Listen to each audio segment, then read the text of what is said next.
Howdy, it's Jim Arado, and this is early April 2023, and we're at Mammoth Cave National Park here in my home state of Kentucky. And you probably recognize the visitor center. There's the parking lot, and we're about to do their newest tour, the Wandering Woods tour, and we'll get to that here in a second. We're inside the visitor center. Little help desk there. You can buy your tickets. Though lately, I've the last few times I've gone down, I've had to buy my tickets a few days in advance to make sure that I got the tour I wanted. But yeah, there's the visitor center. It's not huge. It's not too horribly crowded. To me, this is always an easy national park to visit.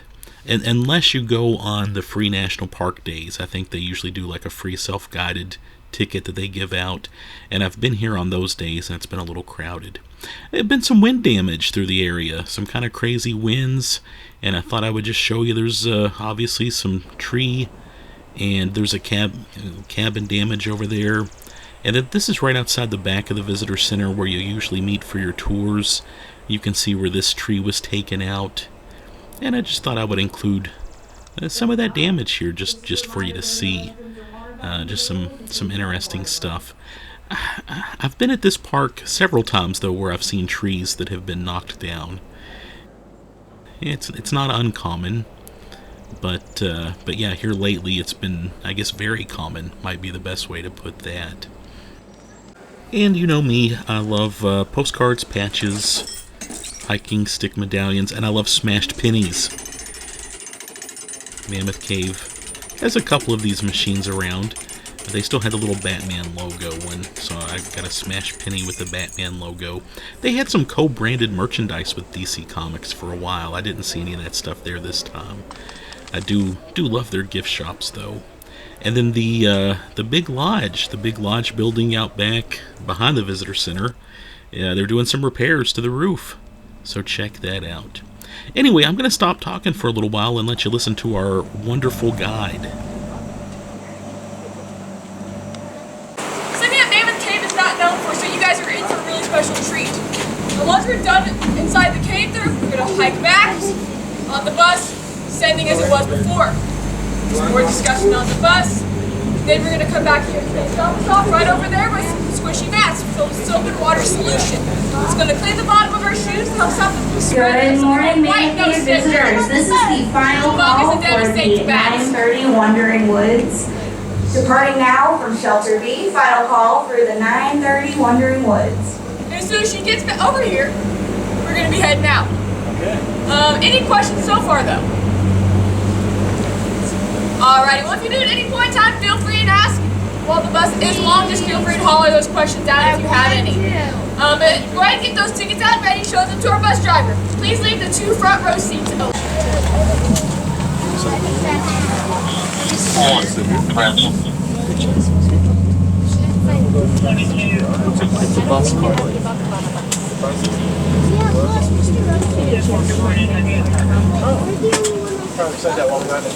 Nah, it's fine. I think I'd wait at least until here. After this point, it's kind of Testing. Ooh, that's a little loud. Testing. Is this okay? Yeah. Wonderful. As we're driving through, you might see a lot of downed trees. That's because a few weeks ago we had a really bad storm. Hurricane force winds uprooted tons of trees. So that's why you still see some hanging around. They're just starting to finish cutting up some of them. And if you guys are staying at the campground, I was recently told that there's actually a cross-section of one of our cedar trees that you can actually see. I haven't counted the rings yet, but that's a fun little thing to think and maybe do for yourself. But as you're going through, you might also notice that a lot of the trees through the park look relatively the same size. That's because in the 1930s, they were doing a lot of preparation for us to become a national park. Before that, this was a lot of communities, farmlands, homes, all of that stuff. And there was a group that was trying to get all this land together to help make this a national park, and they decided that it needed to be around 53,000 acres. So, something like eminent domain did take effect a lot. Some folks left willingly, some did not, and they were forced off of their lands. So a lot of locals still have really bad blood with the Park Service for that. But you can still see some remnants of 3 of our historic churches still standing in our grounds, as well as the numerous cemeteries scattered throughout the property. That's actually one of the many reasons we will never have an entry fee to visit the surface of the park, because we never want to stop descendants from being able to visit their ancestors. It's a similar reason why the Great Smoky Mountains does not have an entry fee to visit theirs as well, because it was a similar thing that did take place. But it was the Civilian Conservation Corps, or CCC, that did a lot of the work to help prepare this to become a national park. One of those things they did was they planted trees, and making this a second growth forest. That's why this doesn't look like those big, huge trees you might be used to seeing in wooded areas. So, a lot of these trees are just under 100 years old. Some other things that the CCC did to make this help prepare this to become a national park included creating packed dirt trails in many sections of our tourable areas of the cave. Has anybody here been on a tour already inside Mammoth Cave? I got one hand. I got a couple. What tours did you guys go on? We live fairly close. We've been to probably all of them at some point. Yeah. All of them? Yes. Which one? Did I get the historic tour, some of you guys? Yeah, alrighty. The very last stop that you had, down at River Hall. You might have noticed that was like a dirt trail there. That's because that is one of the remnant areas of our cave that has that packed dirt trail. What they did is they brought big boulder-sized pieces of rocks, broke it down into gravel-sized pieces, and put packed dirt on top. And they stopped this work shortly after, or right before, really, the bombing of Pearl Harbor. Because many of these young men were the first to enlist in the military to go off and fight our country for World War II. Many times leaving behind the tools that they were using inside the cave. So there's areas you can actually still see some of these original tools as artifacts inside of our cave.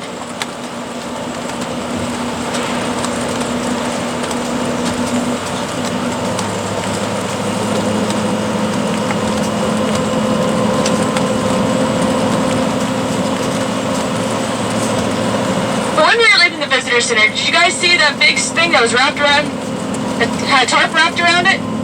That is actually one of the train cars from a spur line that brought folks in from Park City.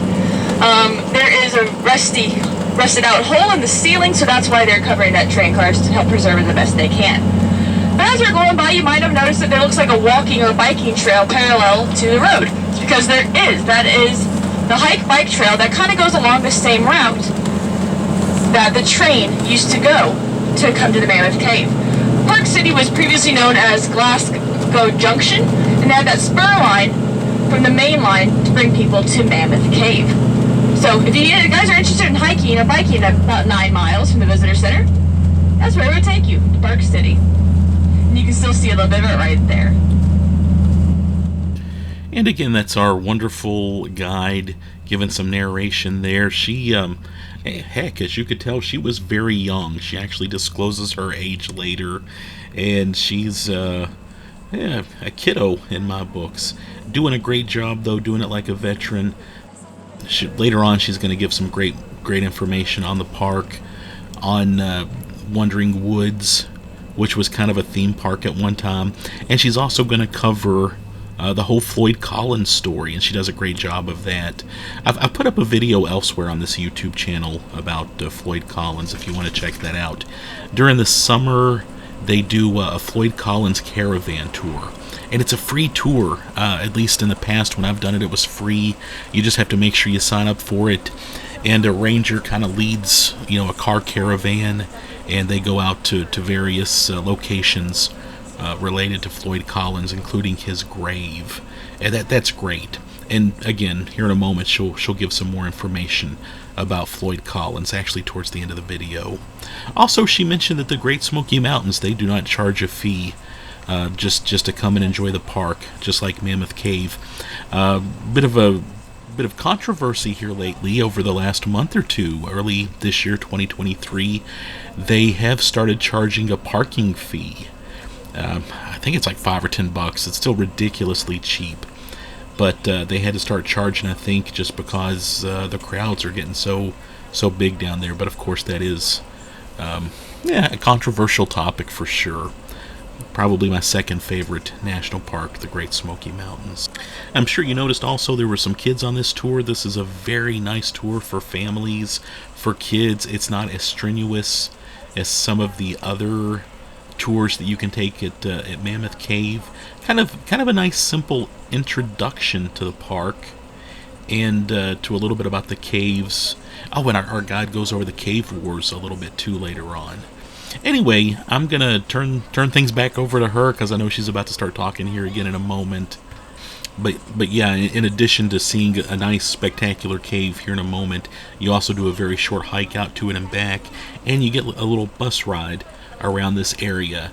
And again, our guide talks a little bit about the cave wars, Floyd Collins, and things like that. Just a nice introduction to the area.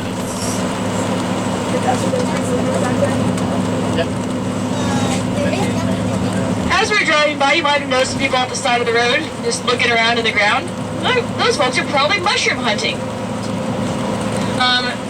If you were to go on our park's website, you could read our superintendent's compendium. There's actually some things that you can forage inside the park and keep for a reasonable amount. Things including like morels, mushrooms, which is in season right now. A lot of people like cutting them around here. You can also do like, sorry, totally lost the name of what it was, but it's in my head. Pawpaws. You can do blackberries. You can do all sorts of things like that. Anything that you find written in the superintendent's compendium that says you can do for a reasonable amount, you can do. Almost is about something. I was like, it tastes like a banana. Yeah.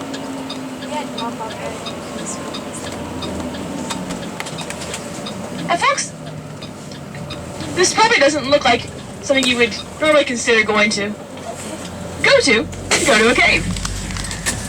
Because this is actually the historic entrance to the Wandering Woods property. It was opened starting in about 1973 to about 1993, with a little bit of a break in the middle by switching ownership. And this would have been the parking area. You would have gotten on a trolley that would take you down into where we're going to be going as well. There also would have been a little gift shop, things like that. I had one ranger who said that when he came here as a kid, this is the first time he ever had white chocolate. It was at that gift shop.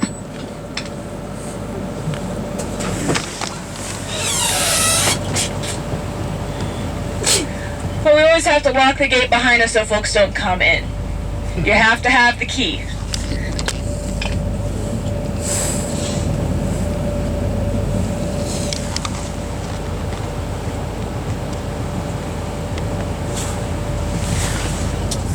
Can you just walk in on foot? I wouldn't want to. You'll...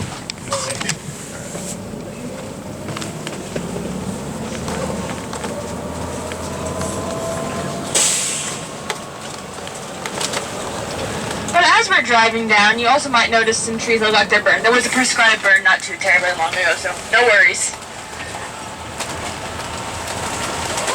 But we're going to be entering an area that was commonly known as Tranquility Valley.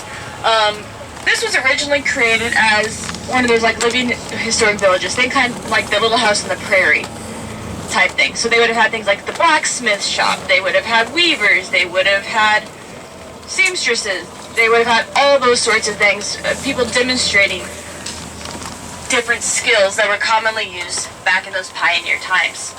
It's also said that they had like a little sheriff who would apparently playfully tease some of the visitors as they were going through as well. But we're still on the top of the ridge, so they also had, before you actually enter Tranquility Valley, think like Jurassic Park, those big, huge gates that would just open up. they had that to enter Tranquility Valley to kind of take you back in time.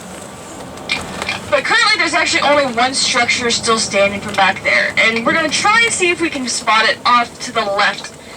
You might see like a little spires, like a little community center. They had artwork, things like that up there. And if we don't see it going down, we will see it coming back up.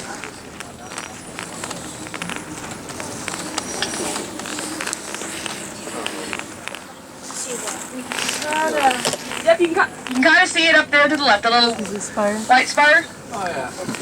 That's the only remaining structure from this attraction. For there.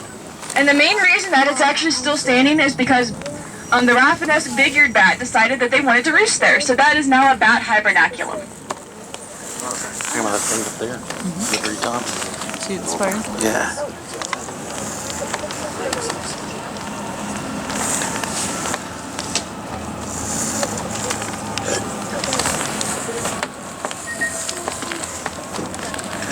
Here's where that big gate would have been, and it would have entered into this tranquil valley that you see here.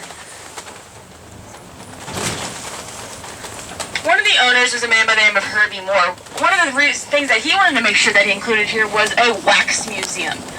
When he went down to Florida, he fell in love with this concept, so he decided to make tons of wax figures. Before he had a place to actually put them, though, he would store them around his house, much to his wife's dismay. But one day, they actually had to have a plumber come and fix something in their bathroom. And apparently he had a heart attack when he saw one of those wax figures hanging out in the bathroom.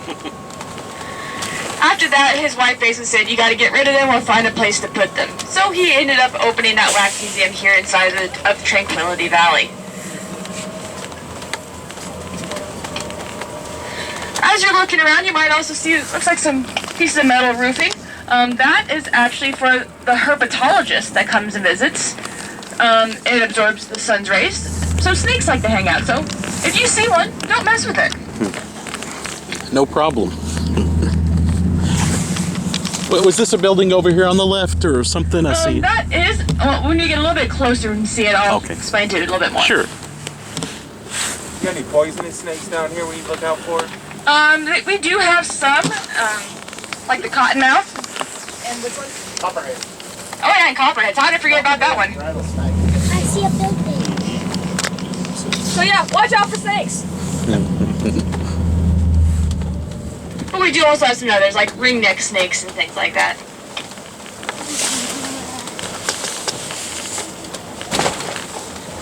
Alright, those other structures that were pointed out, those were also created because much like that spire up there, they thought that these structures would be useful for bat hibernaculums as well.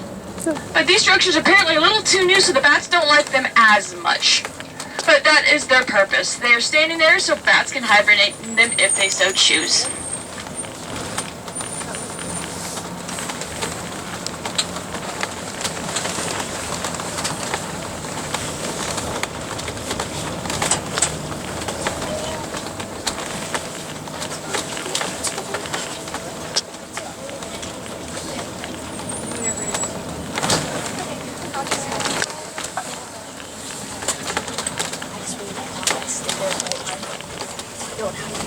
In 15 minutes.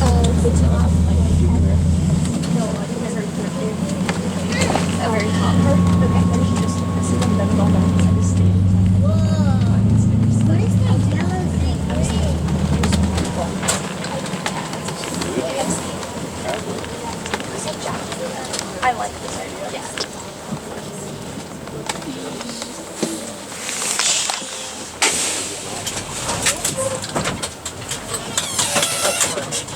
Folks, as you get off, just please watch your head step. We're gonna go under this sheltered area.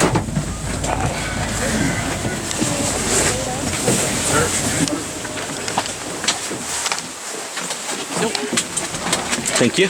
You're welcome.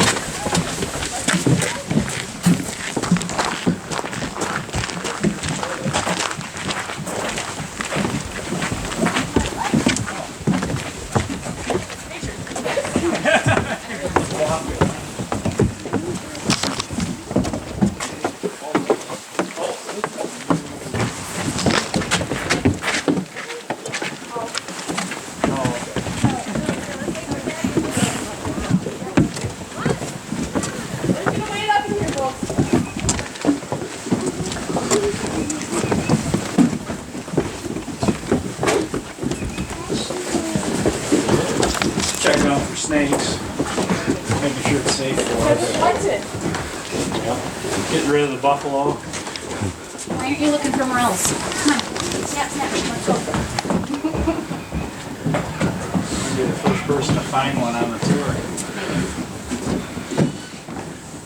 Ooh, Levi, there's a red bud right here. He's opening up the cave for us. Okay, we'll turn it off.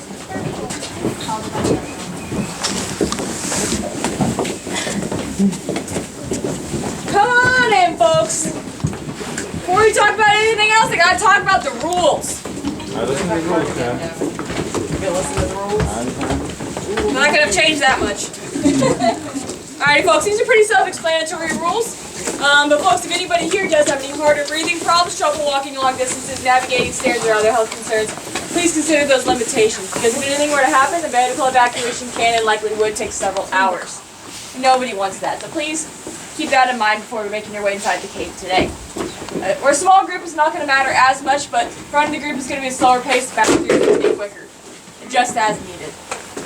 The cave can be dimly lit. Trails are going to be a little bit wet, and the ceilings will be low really just in the beginning. So please watch your head and step as you're going through. If you're under 16, please stay within arm's reach of your adults at all times inside the cave. No weapons, tobacco, e-cigarettes, vaping, selfie sticks, monopods, tripods, or food or drink other than water is allowed. However, if you have a medical reason you might need food, different story, do what you need to do to keep yourself safe. If you're carrying a child, front or hip, not back, not shoulders. And please stay on the trail. It's nicely marked. You really won't be able to get off trail on this tour. But please do not step, climb, or sit on any of the rocks or inlet rails. We have oils in our skin that can damage the rocks. However, before we get inside the cave, there will be one place that you can touch a formation if you want to. Only time you have that option. So, if you want to touch the cave, that's a good place to do it. Anything you bring in, bring it out. If it's in the cave already, don't bring it out. Please, do not take pictures with flash. Make sure that flash is turned all the way off, not on auto. While your phone's out, I also recommend going ahead and put your phone on airplane mode. You're not going to get service inside that cave. In the tour again, walk across those mats to save the bats. But bats are mammals that can carry things like rabies, so if one were to come in contact with you, please let myself or Madison know. Ready, Dad? Sound good? Here we go. Alrighty. Yeah. Now, I had a question as we were Are you getting up. ready? This structure looks pretty new, doesn't it? How long have you been doing this tours? Less than 6 months. Before this, they were doing this tour when Tranquility Valley was open, so it was a privately operated thing. And this closed down around 1993, so folks, to make you feel old, that's the year I was born. So, we just recently started that again, about 30 years later. But this entrance originally was just a small little area that they actually had to kind of crawl to get into. And it was said that there was one room. Then you had to crawl, and then you got into this big, beautiful area of the cave. They eventually blasted out the entrance that we'll be going through. That's why I said there's formations outside, so that it was much easier to get inside the cave. We'll be talking a little bit about this cave's history, geology, really anything that interests you when you're inside the cave. While it is a very small section of cave, it's a very beautiful area of cave. Still active forming formations there. One of the main reasons why this tour has not been given until just recently is currently there's some trail renovation work in the frozen Niagara section of Mammoth Cave. And that is our most heavily decorated area. We still wanted visitors to have the opportunity to see the beautifully decorated sections of cave and share some of that aspect of history too. In addition to this different aspect of our history. Because in 1993, when this was no longer a profitable operation, it was sold to an organization that actually donated it back to the National Park Service. Because this land was right next to the edge of the boundary. So this land right here is one of the most recent acquisitions to Mammoth Cave National Park. As we're leaving, we're going to be driving by a lot of private land. A lot of people still live there, including rangers themselves live right on that edge of park boundary. There's no thoughts right now to purchase any of that, but it's nice, it's kind of fun to think, hey, many of those people that you're driving by, their homes, they probably have a little piece of cave underneath their property. But we're going to take this nice little hike in the woods. Please do not ask me what trees are. I'm not good at that. I can say those are red buds. Red buds, yes. Like I can tell you those. Shagbark hickory. That's pretty much it though. So, Until leaves come on, I'm not that good at that. Let's just keep on. Okay, baby, you can keep going.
We'll bypass. I might take them up there and put them back up.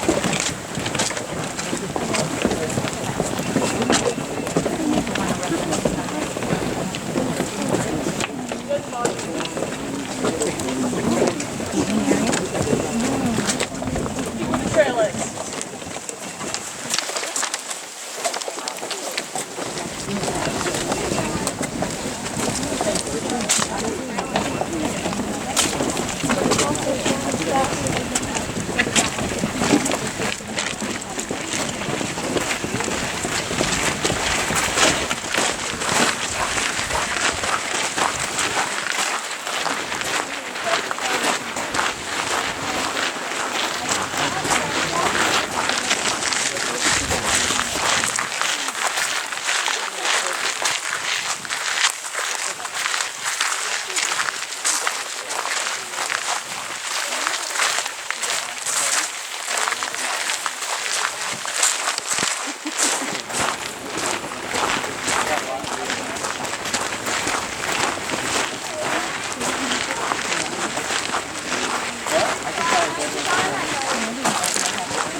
Alrighty folks, we're about to enter the old original cave.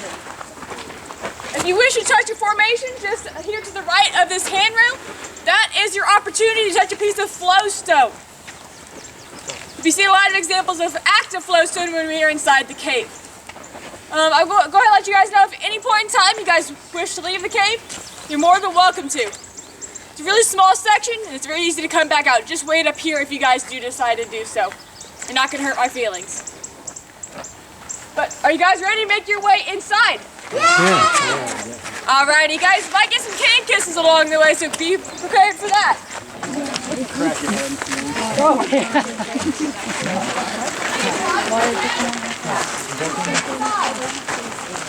Is there an McDonald's in there? Yeah. I hope the cook is If working. you can find a chicken, we can make some fun. I think we're getting breakfast in the cave. I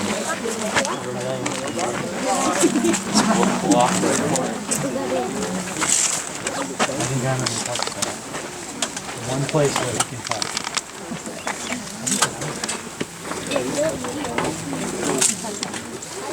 Like all that moss is on Why there. is there a little thing there? That's where you don't go. One kid went in there one year and we haven't seen him since. Jaguar got him. Maybe it was a mountain cheetah. It was a mountain. No, you can't touch those, remember? Well, Caden can reach, so we literally can't touch those. Okay, honey, I might have a problem with this.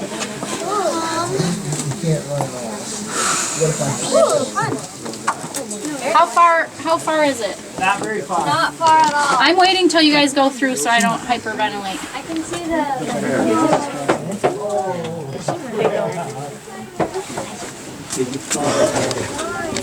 Oh, I do not like this. Oh, wow. Touch your head. Oh my gosh, it's so cool. Brandon, once you get up here, you can stand up. No, I'm good now. That first part freaked me out. Can you imagine having this on our property?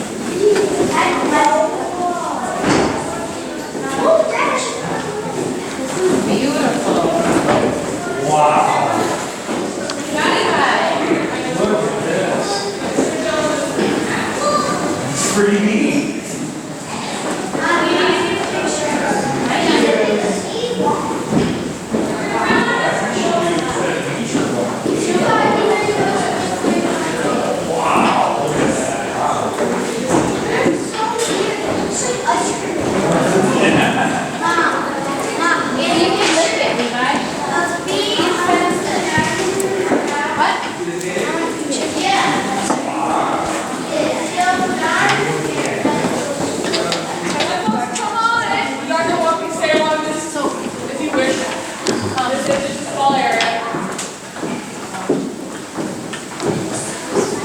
Folks, you're welcome to stand along this platform if you prefer.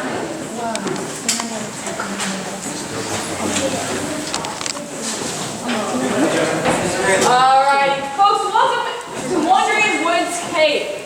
While not technically part of the Mammoth Cave system, it sure is beautiful, isn't it? At one point in time, though, this cave might have been connected to the Mammoth Cave system. For that, I'm actually going to go into the geology history about how these caves are formed. Where we are was once part of a shallow sea, think like the Caribbean and closer to the equator. Now, as creatures in the shallow sea die, their hard bits like their bones, teeth, and shells sink to the bottom, casters extruded out and mixed with the sediment. And with immense pressure, we get layers of limestone rock forming. Eventually, with the plate tectonics, it causes this area to shift to the surface. And there's a river delta above our location. This river was called the Michigan River. With it being a river delta, you again have a lot of sediment. So again, with immense pressure, we get layers of sandstones and shell forming above these layers of limestone. Eventually, the Michigan River goes away, and the Green River, which still flows to this day, the surface is formed. And it's water inside the cave trying to reach the Green River, and it's going to go the path of least resistance. So a lot of times, it's actually cutting right through the rocks itself, carving out and creating passages like this. At one point in time, this actually would have continued on in both directions. There would have been water carving out these passages, but a collapse occurred on both ends. That's why we only have this small little section of cave, and that's why we have a valley over there. But as the Green River cuts lower in the surface, the river inside the caves are going lower as well. So while not directly beneath our feet, there actually is another river that's flowing and carving out passages below where we are. That river is called the Logston River. It's one of the many rivers that is part of the Mammoth Cave system. So while this cave is not added to that mileage of it, this is connected by ways of water to the Mammoth Cave system. Lots of caves in this region are connected by waterways to the Mammoth Cave system. And that includes ones like Hidden River Cave, Horse Cave, Diamond Caverns here in Park City, and even Lost River Cave in Bowling Green. All of these are connected by that waterway. We're all connected by that watershed. And that's also one of the reasons why this area sorry, the term escaped my head. I hate it when that happens. Happens to me all the time. World Biosphere Reserve. Because in these waterways, we have some protected species. In the rivers inside Mammoth Cave, there's a species called the freshwater Kentucky cave shrimp, which is only found inside of those rivers. So it's a very special species. But all of these watersheds are protected because they do flow through the Mammoth Cave system. That's why along the interstate, if there were to be a spill or something, there's emergency procedures to prevent those leaks from getting into the sinkholes and things like that and getting into this, to help protect these areas. An interesting thing that the United Nations actually did after we got this distinction, or for us to get this distinction really, septic tanks are probably one of the most common ways of procuring waste. Sometimes they leak and they can get into the watersheds. So they actually gave a sewer system to the homes in this area. A much cleaner way to remove waste so it doesn't get into these waterways that get inside the cave. So that's a really cool thing. I know it doesn't really sound cool, but it's really cool that that happened to this small little community in South Central Kentucky. Preserve these areas. Many farmers in the area, they also had to figure out different ways of getting rid of cattle muck. So, because they used to just push it into their sinkholes, and that would disturb. But while this water might look clean, I still wouldn't drink it. But it is a lot cleaner than it used to be 30 or so years ago. It's actually, Hidden River Cave is one of those areas that they actually look at that first, so if anything's going to go wrong. Apparently there was a factory a little bit further away from Horse Cave that was illegally dumping. They were getting suds coming up into the rivers inside Hidden River Cave, and they were actually able to stop it from getting inside Mammoth Cave at that point. So while it's horrible for Hidden River Cave, it is one of those stops that you can actually test all of that. But like I said, there is sometimes a sandstone and shell caprock. We do not have that here. That's why we have all these gorgeous formations here inside. How formations are created is there's a little bit of carbon dioxide in the water. Think of it just like that fizz in your soft drinks. And it's moving through these layers of limestone rock. And wherever that water loses its fizz and redeposits that limestone is where those formations are being created. If it loses it on the top, you get those stalactites. They hang tight to the ceiling, seeing their name for ceiling. If it drops to the ground and grows up, you get stalagmites. G for ground, might grow up. But then we have features like this that grow top to bottom. What are these called? Anybody know? Column. Some folks also call them pillars, but we don't generally do that here in Kentucky because pillars what we keep on. But there's lots of different kinds of formations you can see inside of those. Like this one right here, it's a flowing piece of cave bacon. It's flowing in a different manner. If you look at the wall back there, it looks like little bitty nodules. Those are called cave popcorn. If it gets a little bit bigger, they call those cave grapes. And over here, anybody doing their junior ranger book? Or have plans to? Over here is a feature that you actually, I'm giving you an answer that's not written anywhere else. These features right here are called rimstone dams. Water pools up and it redeposits it, kind of like a little bowl. You can see those right over here.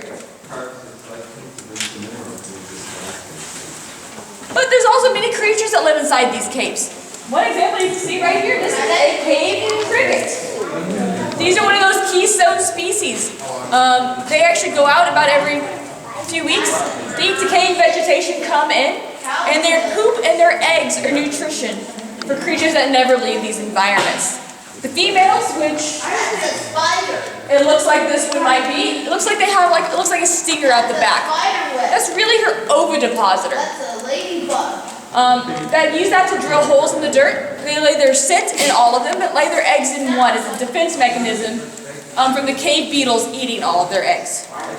But as you go up, if you wish to see, Ranger Madison can point out one of the bats that's living here inside the cave. So this is the time to go out. If you want to take pictures, ask questions, this is your time to do so. Please go up that right side. Look around, enjoy yourself. I'm down here, and Madison's also up there for any questions. Look around, enjoy yourself. We're going to come down. You take a little bit. I will once everyone gets so you go ahead and go up, and then you come back. Okay. Then we're going to do a little bit more talking down here, and then we're going to head out of the cave. Let's take a picture of you.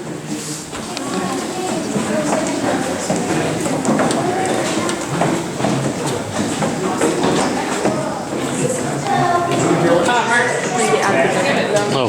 It's really drippy right there.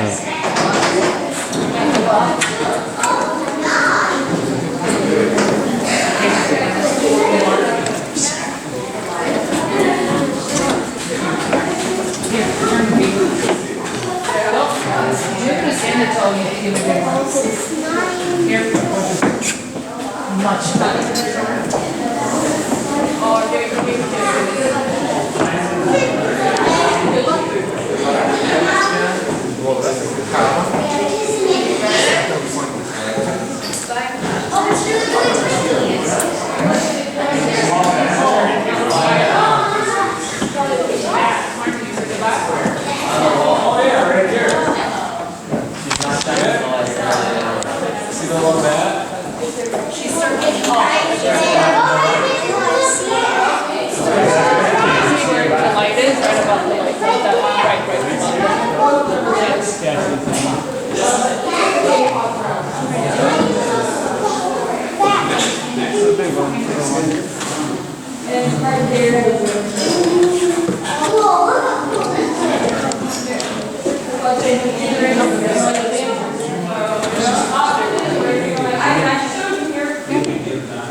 That's too much.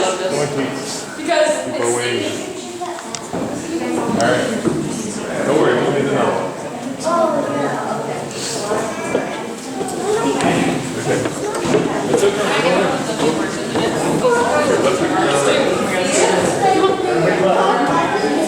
Don't make any funny faces when you say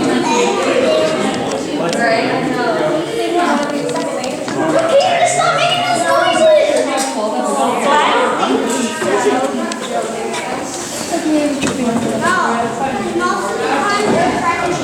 Right there, Mama.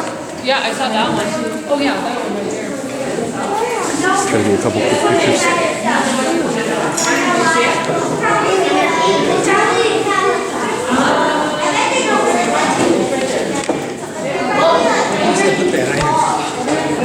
See if I can go right through here real quick.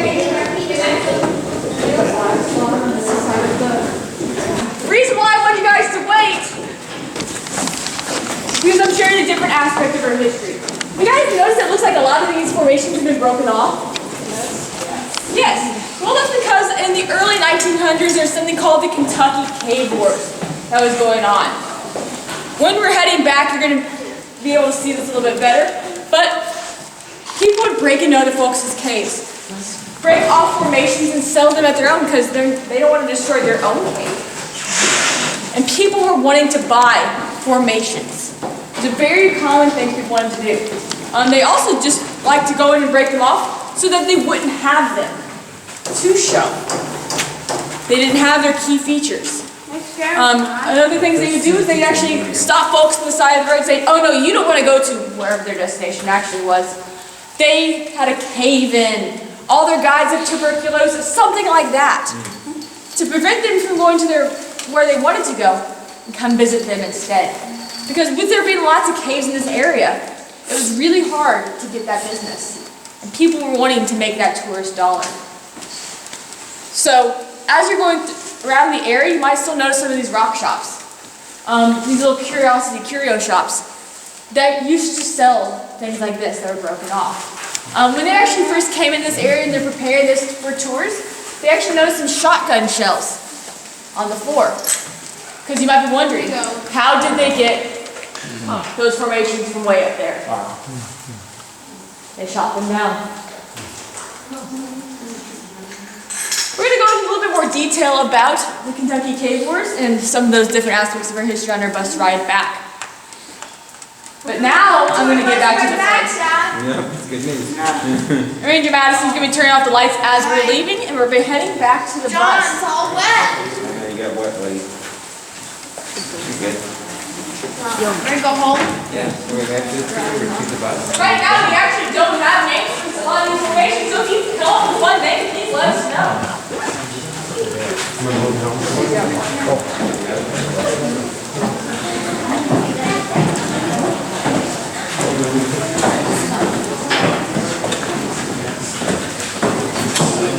Remember, watch your head as we're leaving.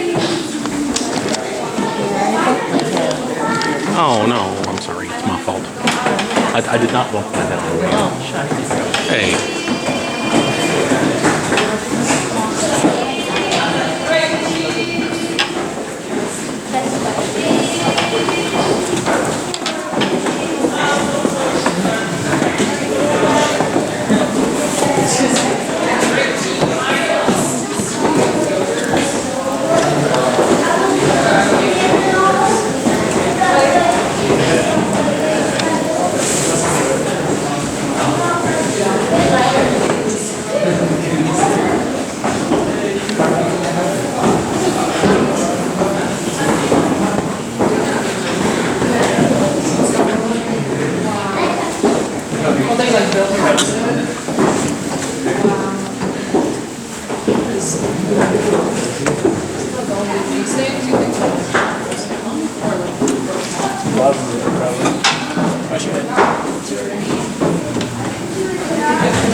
Alright, we're going to start walking back. If you get in front of me, it's not a big deal. Just hop on the bus. But let your adults know.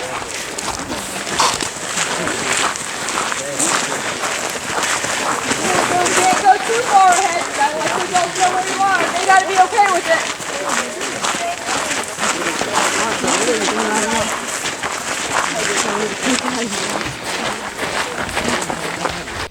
Alright, and I've tried to keep this video pretty much unedited. I'm trying to give you the whole full tour experience.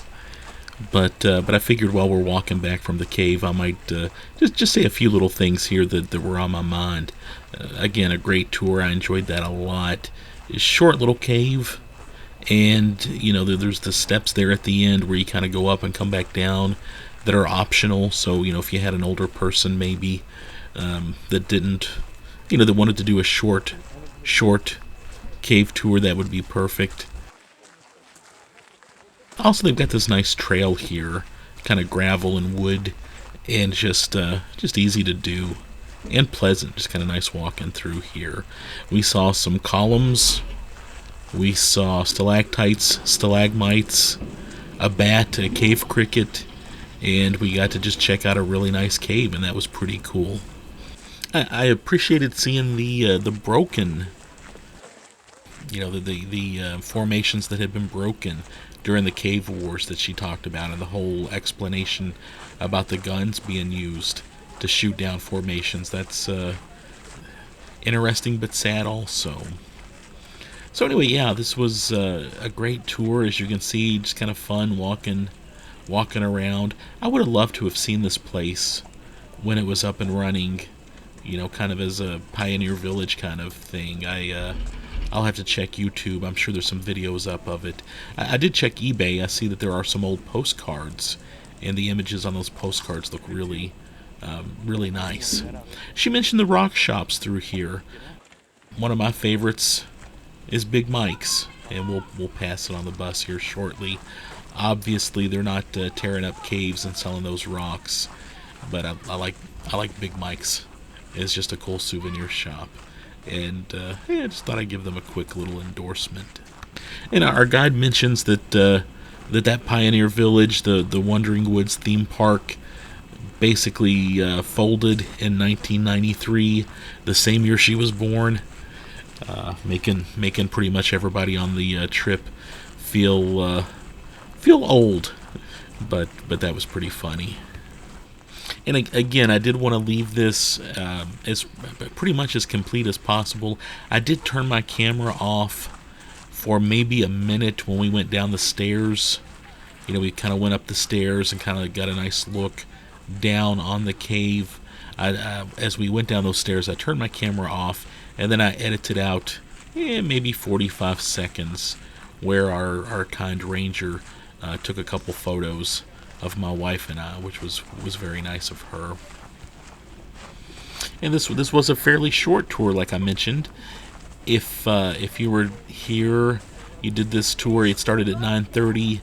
We went and had lunch after this, and we could have definitely squeezed in another cave tour in the afternoon, maybe even a third one. I've never done 3 cave tours in the same day. I've done 2 several times, but I've never done 3. I might need to try that just for the heck of it in the near future.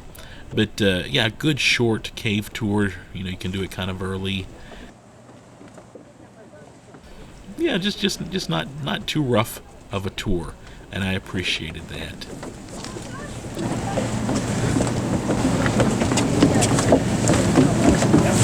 So just going on the adult back to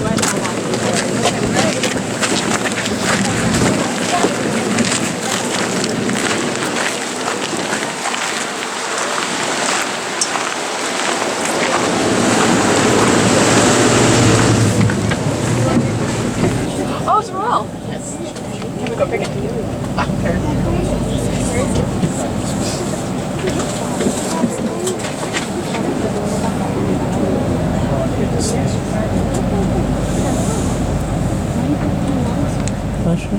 Oh. Oh, they got a morel. Yeah, I found it. Awesome. A Morel! Yay! Nice. I'll find that coming out. I didn't give it a shot. That comes off. I was gonna give it a Right shot. on the side of here. Does he like it? Probably all in there. Probably. I don't like me so chilly. Oh shoot, I need the microphone. You don't get it today.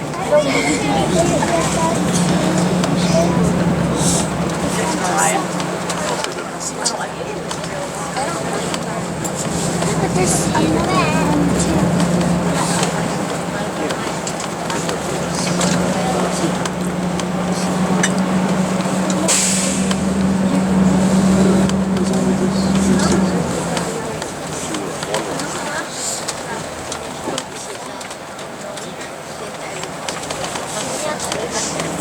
Up here on the left, you see a nice little platform area. That used to be a little amphitheater thing where they hosted like plays, little skits and things like that.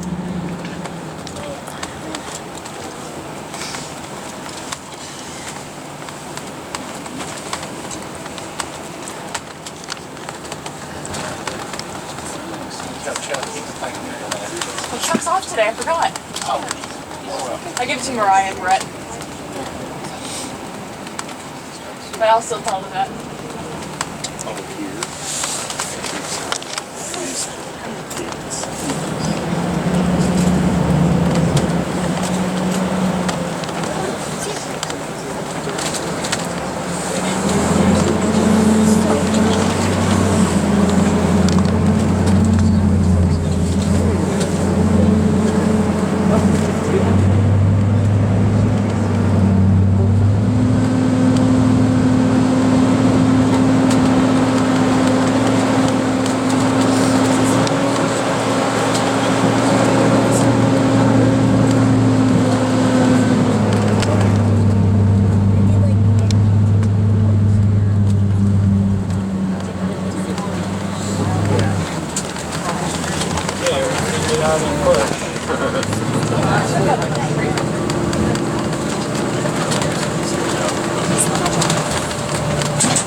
What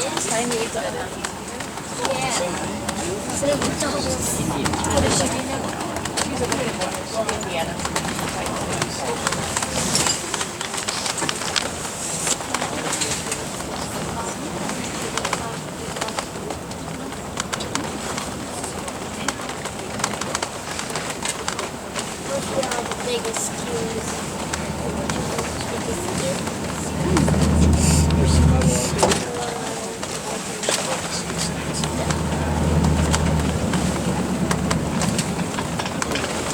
Somebody asked me to go walk back here. You can realize probably why you don't really want to.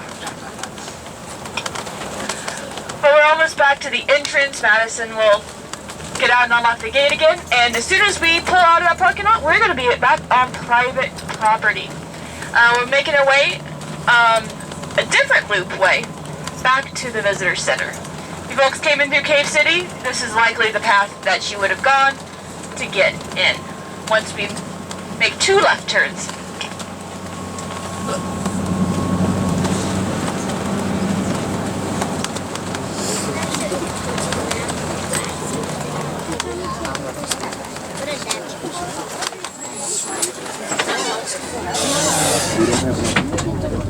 And if your phone's on airplane mode, probably get it off. I actually am getting service now, and I hardly ever get service. Well, all my notifications come through.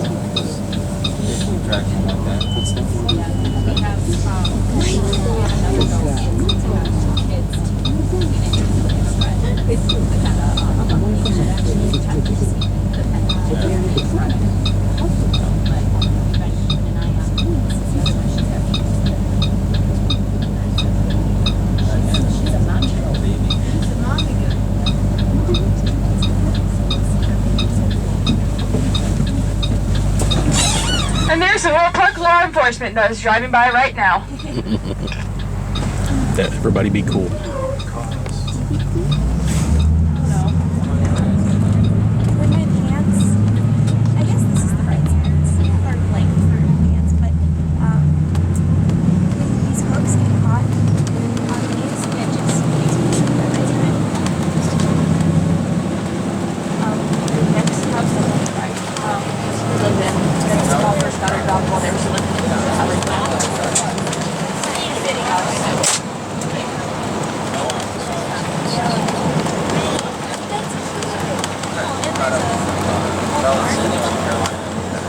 Folks, this little bitty shed you see off to the right with this house, that used to be a little lantern shed for many of the tours in the area.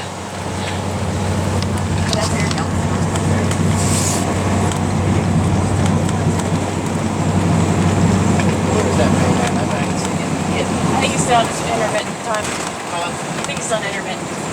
As we're going by, you can see this one of these old little curio shops. This is one of those areas that they would have sold some of those rocks and things like that way back when.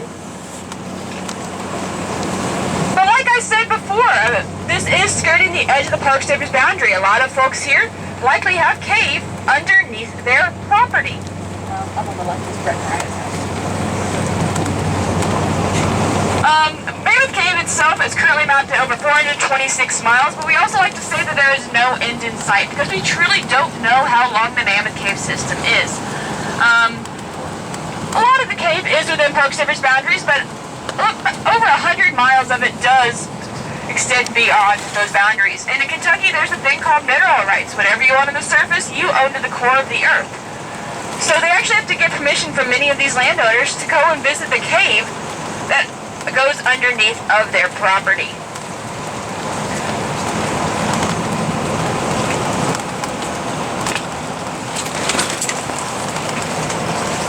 But up here on the right is actually another little aspect of history from the area. You're going to see some of these rock cabins. When tourism started to really boom in this area, these were constructed about 100 years ago, and these are actually on the National Register of Historic Places. And you can still stay in these little rock cabins.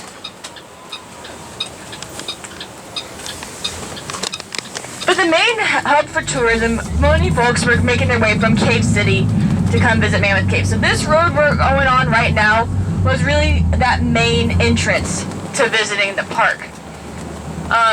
Eventually there's a man by the name of George Morrison. He found an entrance to the cave very close to this entrance area. And he called his cave the new entrance to Mammoth Cave. Very aptly known because he actually realized that it was connected to the historic Mammoth Cave estates. So that's why he actually could use the name. He actually won that court case to be able to continue to use that name. He was one of those big ones who had his employees dressed up like policemen and stopping people to come visit his cave instead. It is a beautiful cave. When it reopens, his cave is what the Domes and Drip Suns tour and the Frozen Niagara section of Mammoth Cave tours are now. He originally came to this area looking for oil. Then he realized caves were just as precious. So he was searching for sinkholes and eventually found one. Blasted out an entrance. The brave man that he is, he tied a rope around the waist of his nephew Earl and lowered him down with a lantern to see what there was. Earl recently came back from World War I, so he was a very brave young man. Eventually found a beautiful section of cave. But many other folks in the area were trying to do something similar. A man by the name of Floyd Collins, him and his family had a very beautiful cave called Crystal Cave, but it was very far off the tourist route. So Floyd is actually lending his services to other folks to try and find caves and discover that in the area. Eventually talked to the gentleman, and he was given the task of searching an area called Sand Cave. We're coming up on the entrance to Sand Cave here in just a moment, up on our right near this park entrance sign. And with its name, you can also probably realize that it is a much sandier cave. It's not quite like all these limestone ones. So, as I had a lot more breakdown that occurred. So as Floyd's making his way back out of the cave, he dislodged a rock as he's shimmying through, and a rock pins his foot. Entrance is right over here to the right. And he's trapped. This is the early 1800s. Many folks, including his friends and family, realized Floyd would go out and explore a lot on his own. And he would be gone for a while, but after he didn't make his way back home after a couple days, they went looking for him, knew he was supposed to be in Sand Cave. Found him in there, realized he's trapped. Trying to do all they could to get him out. Eventually this reaches the media, and this becomes a circus. It is actually known as Carnival Sunday. Folks from everywhere were coming around because of this man trapped inside the cave. This is actually a nationwide story. Radio, newspapers, you name it, it was talking about Floyd Collins being trapped in Sand Cave. Some folks might have even heard of a play, or musical actually, that has been created after Floyd Collins. And there's a song also called Ballad of Floyd Collins and his story of being trapped inside Sand Cave. Rescue efforts were made to try and get him out. Eventually, though, another bits of rock fell, left him in the cave, and then he died there. It wasn't until a lot later that men came, they drilled behind, and then they were able to get his body out of the cave. But even though they were able to, the family decided that Floyd should just stay buried there. Eventually, though, he was removed from Sand Cave and buried on his family property in front of Crystal Cave. Eventually, though, the family did fall upon hard times because folks weren't making their trek to go and visit their cave, so they did need to sell their land. Well, after they sold their land, a gentleman decided to make money on the story of Floyd. They actually exhumed his body, put him in a coffin, and placed him inside Crystal Cave, and for a little extra money, folks would be able to see his body. Well, eventually something happened. His body was actually not in that coffin. They lost Floyd. They eventually found him, though, down by the river with the foot that was trapped by the rock removed. Put his body back inside the cave with a loose chain so that he could still lift the lid to show folks Floyd. and he was there for a long while. Eventually, in the 1960s, Crystal Cave was sold to the National Park Service, and about 20 years later, in the late 1980s, with his family's permission, he was actually buried at Mammoth Cave Baptist Church Cemetery under about 12 feet of concrete. So Floyd can finally rest in peace.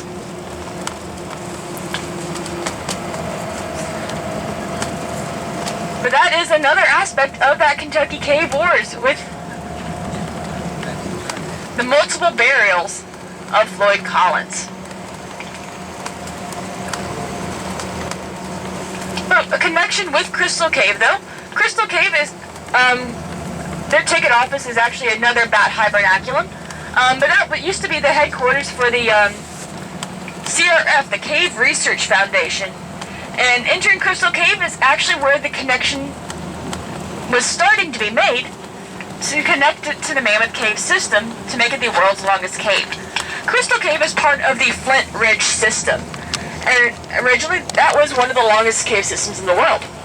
Eventually, though, in September of 1972, an expedition was happening. They started in Crystal Cave, made their way through, eventually they popped out, saw some handrails, and this over here, that structure, is an elevator. Once they popped up and saw those handrails, they realized they connected to that Mammoth Cave system. Walked a little bit further, and that's actually how they left the cave, and solidifying us as being that world's longest cave system. About a little bit over 50 years ago, that occurred. So when Mammoth Cave became a national park, it wasn't because of our length. It's because of all that human history and other natural, biological histories that we do have here. Prehistoric people first started making their way through the cave about 5,000 years ago, stopped coming roughly 2,000 years ago. And much of that history, as well as the saltpeter mining operation that took place, is some of those many reasons why we became a national park site. But we have many other distinctions. I mentioned we have that International Biosphere Reserve. We're also a World Heritage Site. We're a dark sky park as well. I recently got that distinction. So in a few weeks, we're actually going to be having some star parties going on at night. So if you're in the area, I do recommend you take a look at that. And just last year, we got a distinction from the state of Kentucky with our blue waterways, trying to promote recreation along the Green and Nolan rivers that flow through our park. So there's many different ways that you can enjoy your time visiting Mammoth Cave. I encourage you to come back and do some of those. But if you're not able to, that is okay. The United States has over 426 other national park sites across the nation and the territories for you to enjoy. But I also encourage you to go out and visit other federal lands, Fish and Wildlife, Forest Service, BLM, or even your state, local, and county parks as well, because all of these lands are set aside for your enjoyment. So I encourage you to go out and enjoy them. We're almost to the visitor center now, but I'm going to go ahead and say thank you guys for visiting us and touring part of our cave with us today. Because without you folks, we would not be able to continue doing this. And you're now part of our 207-year history of guided tours through our caves. So thank you guys for coming. If you have any questions, feel free to ask as we're leaving. If you haven't gone to see the historic entrance yet, I do also encourage you to do that.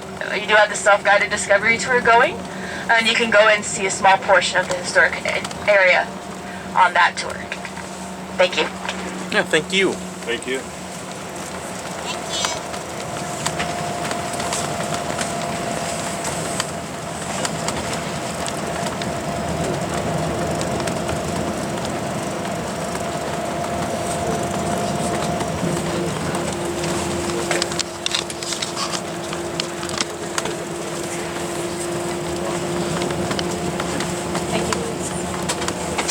Hey, is the Jerry Bransford Monument up yet? Yes. You know, where is it at? You're going down Flint Ridge Road. Yeah. Is it near the cemetery? It's near the Bransford Cemetery. I actually haven't gone to it yet myself. Okay. Is Jerry working today? He might be working. I know previously it was just during the week. When you go up the top, go down the hill, Uh-huh. you get up the top of the hill, it's the first left. Gotcha. Okay. Thank you. You have to park outside the gate, but don't block the gate. Okay. Because there's a And tour. it's the first pathway there on the left, once you go down the road. Okay. Road. Be careful though, Tex. Oh, gotcha. Yes, thank you. Does that help you? Yeah. And He would know better than me. yeah, I'm a tick magnet, so thank you for that warning. We've actually had a couple of rangers who got alpha gal. Oh, wow. Okay. Looks like they just need a new roof on that. They do.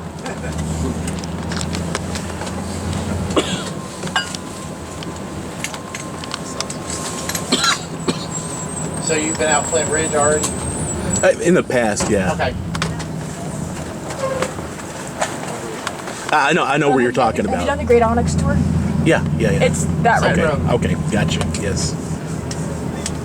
They used to have the Floyd Collins caravan tour. That was really You should nice. do the summer. Yeah, that's a lot of fun. Yeah. So you've seen Crystal Cave and Oh, yeah. So yeah. You know Floyd though. That's always it's a good such story. a cool story. It's just a good story. Yeah. Yep. I know I didn't do him justice, but No. You did great. But folks, please watch your head step as we get off and make sure you walk across these mats. Again, we're going to save the bats by doing so. It's just soap and water. Thanks, Kevin. Say thanks to a bus driver as we head out. Yes. Yeah, and I really enjoyed that. That was just a nice quick tour. She covered Floyd there at the end. And we're walking on the sudsy little path there. That's to clean our shoes off and help not to spread white nose syndrome, which is killing bats, as you probably know. It was mentioned there during the tour briefly. And going back to the visitor center, there on the right, they've got like a little snack shack. And I think they've put that there since the restaurant at the hotel is not open and accessible at the moment. We're leaving the park. But I wanted to mention really quickly the Bransford Monument that I asked her about. Jerry Bransford, current guide at Mammoth Cave. He is, I believe, a 5th generation guide. Continuous lineage going back to his great-grandfather, who was a slave guide, one of the early mappers of the cave, and just an incredible lineage there. And he is a treasure.